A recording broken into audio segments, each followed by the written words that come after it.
Hey, what's up, YouTube Live? This is Carmen Chloe, widowed mom of two, figuring out life after death as I continue to build my digital global brand.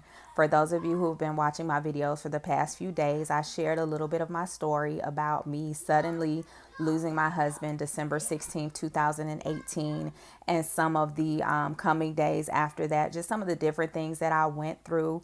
So today I'm going to be talking about the different stages of grief. How does grief really work? What I have learned on my journey is that there is no blueprint for grief. Your emotions could change from 1 second to the next. Literally, one moment you could have joy, just thinking about the times that you did have with your loved one. The next minute you could feel extreme, just sadness and grief and depression. And then the next minute you could feel anger.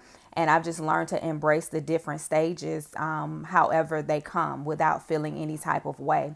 So there are 5 different stages of grief, and I'm going to talk about those different stages and talk about like my experience personally with the different stages. So the first stage of grief is denial. This is where you're like, no, this can't be. I don't believe that my loved one has passed away. Like your mind just literally can't embrace the fact that they are gone because it's just so surreal and just so unnatural. So for me, my experience with denial was initially going to the hospital and realizing that my husband was not in the sickle cell unit where I took him at, but was in the ICU. And then when I was led into a room and I saw the doctor, the nurse, the chaplain, the hospital worker in the room, I already knew immediately that he was gone. And I started backing up away from the room because I didn't want to hear what it was that they had to say. And that was my initial experience with denial. And then I still go through stages of denial because I'll find myself saying out loud, as if I'm talking to my husband, I can't believe you left us. So I still deal with denial even 2.5 months later. The second stage is the anger stage. Okay. This is where you're like, who's responsible for this? How did this happen? For me, I experienced anger by being upset with my husband a lot because I feel like just after the fact, thinking about it, I wonder, like, did you know that you were sick? Were you walking around sick for weeks and months and not saying anything? Even the morning when I rushed him to the hospital, he didn't want to go. He wanted to wait to see if things were going to change. And I knew I needed to get him to the hospital. So for me, I felt some anger towards him. Like, dude, you know that you had me and your 2 small daughters to think about. So in my mind, it's like, why wasn't your health a top priority as opposed to not wanting us to worry because now we're in this situation. And then also I have anger, just in general, thinking about how the same thing that I took him to the hospital for in December 2018 and he ended up dying, I took him to the hospital for that same exact thing in 2014. And it was almost the same scenario where I had to force him to go to the hospital. He wanted to wait around, but he ended up pulling through and everything was okay. So I have a bit of anger towards that. Like, what happened this time? Why was this time so different?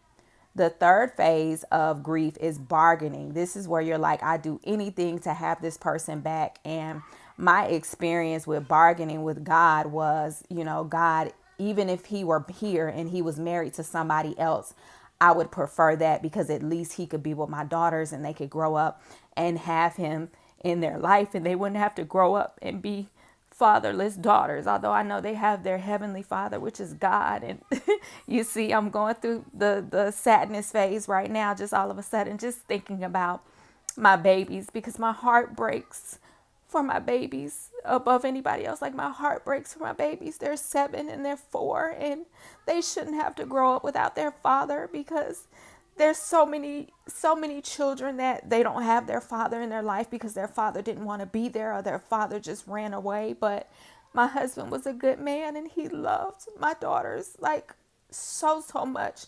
So for that to be taken away from them, it just really tears me up on the insides. And that's where, I find myself saying, well, God, even if he was here and married to somebody else, like, I would prefer that as opposed to him not being here at all.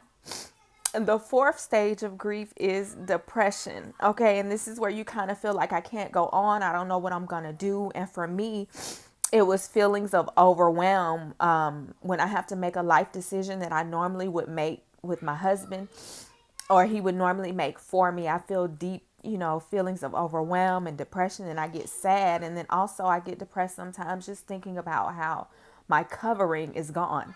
My husband, regardless of what we may have went through, because when you're married to someone, you're going to go through some things. You're going to go through some days and some seasons where you don't like your spouse and you don't know if you want to be with them. But at the end of the day, he was my covering. He was my protection in this cold, hard world. But I know that the hand of God is on my life and on the life of my children. So I just have to hold on to that, knowing that somehow, some way we will be okay.